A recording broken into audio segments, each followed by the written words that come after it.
Sean Boyd here in the Cal OES newsroom. Coming up next in another OES News in Depth. What are the priorities for Unified Command and crews at the Oroville Dam? Well, you might be surprised at how far they've come.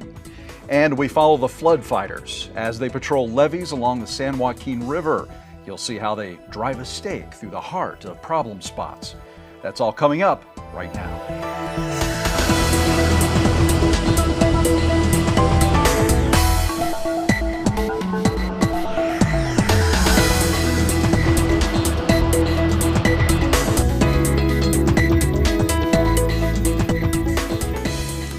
Hi, I'm Sean Boyd. It's been a fast 2 weeks since the residents of Oroville and communities downstream along the Feather River were all evacuated. The fear was aggressive erosion of the emergency spillway at Oroville Dam was going to cause massive flooding. Since then, local, state, federal, and non-governmental agencies all teamed together to form what's called a unified command. And to say they're getting the job done just might be an understatement. Here's the latest on the efforts to shore up the spillway, ready the river, and how the community is showing their gratitude with punny signs. Yeah, I said punny. It's been more than a week since the threat of flooding forced the evacuation of parts of Oroville and communities downstream along the Feather River. A week ago Sunday, when we had all the erosion right below our emergency spillway, it was terrifying. It was terrifying to see that. Since then, a lot of work has been accomplished. Deep holes in the emergency spillway caused by erosion are well on their way to being filled with rock and concrete. There's a nearly non-stop convoy of trucks with boulders on their backs. They make their way to the emergency spillway, dump their load, then go back for more. And where the trucks can't reach, helicopters can. Lake Oroville levels are now down nearly 50 feet. That's worth a deep sigh. I feel a little relieved. Pat Whitlock is the operations chief here at the Incident Command Post. He's got his finger on the pulse of the Oroville operation, and he knows there's a lot of work yet to be done. Reinforcement of the emergency spillway needs completion. We don't plan on using that again, but if something astronomical happens with some gigantic weather storm, we want that to be ready. And they need to get the Hyde power plant back in operation. But to do that, they must first excavate all that debris that's settled at the foot of the gated spillway. That's where these come in. Crews are building barges, big enough to hold heavy equipment that'll be used to dredge the diversion pool. But that can't happen until they're able to bring the gated spillway to what they're calling a zero flow. That means no water releases. That'll also give engineers time to inspect the damage to the spillway. They expect that to happen next week. There's activities underway, looking at different things we could do to the spillway to make it a little bit more reliable, even in its condition, to pass some flows through it.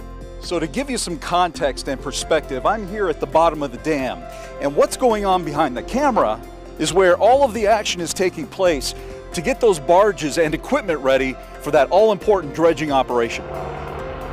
Air operations resumed after inclement weather grounded all helicopters. This one is part of PG&E's effort to relocate power lines and towers that are in the path of the emergency spillway and threatened by erosion.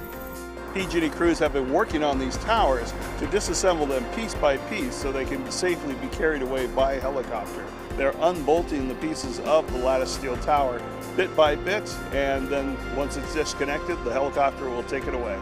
Working at a furious pace to gain lost ground, Paul Moreno expects they will complete this work and have the new lines in service this week. This is a massive, complex operation. Working closely with our partners and with Unified Command, with the sheriff and CAL FIRE, we all prop each other up. So it's great having that Unified Command to help us make all the right decisions. And there's no doubt that Unified Command's spirits have been lifted by the signs of a supportive community. In fact, they posted pictures of them in their briefing tent. Words of kindness making them smile here or on the road for every one of these rock stars to see. Pun intended. We feel grateful. So that it's a good feeling just to see that the public supports us there. Reporting for Cal OES News in Depth, I'm Sean Boyd in Oroville. From the spillway up north to the levees south along the San Joaquin River, there's a group of dedicated flood fighters whose mission is to drive a stake into the hearts of problems before they grow into monstrous disasters.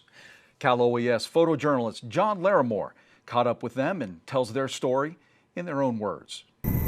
We see if we can find it. There's been a couple groups have come out here. It was reported last night. You'll see the water, because usually there'll be some seepage like this on the ground, and you'll see the water kind of bubbling up a little bit and rippling out.